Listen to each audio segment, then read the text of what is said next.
हैदराबाद के बायोकेमिकल के स्टूडेंट में, जब बायोकेमिकल के स्टूडेंट ने हैदराबाद में अपनी पढ़ाई पूरी करी तो हैदराबाद के मेयर को एक चिंता हुई कि हमारे यहाँ जो सीवर की पाइपलाइन है, वो सीवर की जो पाइपलाइन है बहुत ज़्यादा होती है, उससे मटेरियल जो है वो एवरीडे बहुत ज़्यादा प्रोड्यूस होता है। तो मटेरियल को डिसॉल्व करने के लिए उनके पास कोई स्पॉट या कोई चीज़ दिखाई नहीं दे रही थी। आप क्या सोचते हैं कोई क्या कर सकता है? जब ये क्वेश्चन मेयर के दिमाग में खड़ा हुआ कि जो मतलब मैन का बायो प्रोडक्ट है, जो भी मल वगैरह निष्कासित होता है, तो सीवर कनेक्टेड कर दिया, सबके यहाँ के सेप्टिक टैंक हैदराबाद में अलग कर दिए। अब कनेक्टिविटी बना करके सीवर की पाइपलाइन से पूरे हैदराबाद का जो मल है वो एक जगह पर स्टोर होता था, तो उसको खत्म करने के लिए क्या दिमाग कोई चलाएगा? तो बायोकेमिकल के स्टूडेंट ने उसमें लिक्विड क्लोरीन डाल करके उस पीले को व्हाइट कर दिया, और पीले को व्हाइट करने के बाद उसमें से उसकी स्मेल गायब कर दी। क्लोरीन NaCl, आपने अगर नमक का सूत्र सुना हो तो बंधुओं, मतलब सोडियम अलग होता है, क्लोराइड अलग होती है, NaCl2 ये उसका रासायनिक फॉर्म है।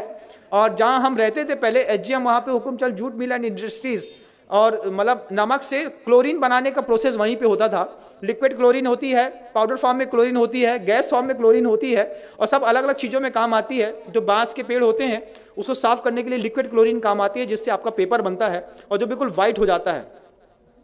तो वो बायोकेमिकल के जो स्टूडेंट हैं, वो बायोकेमिकल के स्टूडेंट ने पूरे के पूरे जो मल हैदराबाद के बाहर इकट्ठा होता था उसमें क्लोरीन को डाल करके मिक्सअप करके पीले से वाइट कर दिया।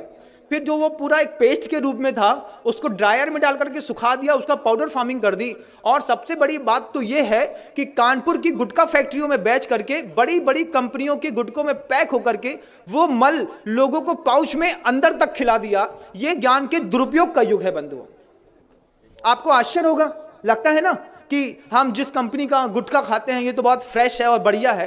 जब आपको पता चले कि बायोकेमिक के स्टूडेंट की इतनी बड़ी करामात है कि उसने पूरे के पूरे मानव के बायो प्रोडक्ट को क्लोरीन डाल करके उसकी स्मेल हटा करके और उसको गुटके में मिला करके उसमें फ्रेग्रेंस मिला दिया।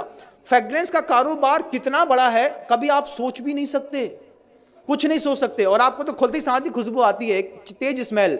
आप किसी भी कंपनी के गुटके को 5 मिनट के लिए एक पानी में डाल दीजिए, थोड़ी देर उसको हाथ से मसल के देखिए, फिर आपको पता चलेगा, जब इसकी स्मेल हट जाएगी फिर उसको खा के देखिए, तब पता चलेगा कि हम अपने मुंह में क्या खाते हैं। उसमें चूना और कांच दोनों मिलाया जाता है कि कांच से बारीक कांच का पाउडर रहता है जिससे आपकी जबान थोड़ी सी कटती है, और चूना उसके ऊपर लगता है तो आपको थोड़ी सरसराहट सी होती है। इसके चक्कर में आप बार बार माउथ फ्रेशनर के रूप में ऐसे पाउच के प्रोडक्ट खाते हैं। बायोकेमिक के स्टूडेंट ने पूरा का पूरा मानव मल उठा करके पाउचों में पैक करके कानपुर की गुटखा फैक्ट्री में जा करके एक बार ऑब्जर्वेशन तो करिए बंधुओं, तब समझ में आएगा ये गुटखा खाने वाले लोग सुबह सुबह मानव का मल खा करके अपनी जिंदगी की शुरुआत करते हैं।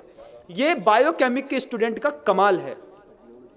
हड्डियों का ढेर मिलता है, दुनिया भर की चीजें मिलती हैं। स्मॉल स्केल इंडस्ट्रीज, 3 शब्द याद रखिएगा। क्या? स्मॉल स्केल इंडस्ट्रीज, ये 3 शब्द याद रखेंगे तब आपको पता चलेगा कि स्मॉल स्केल इंडस्ट्रीज के चक्कर में कैसे यूरिया से, साबुन से, शैम्पू से दूध बनाते हैं, कैसे सड़ी हुई चीज़ों से अच्छी पिज़्ज़ा बर्गर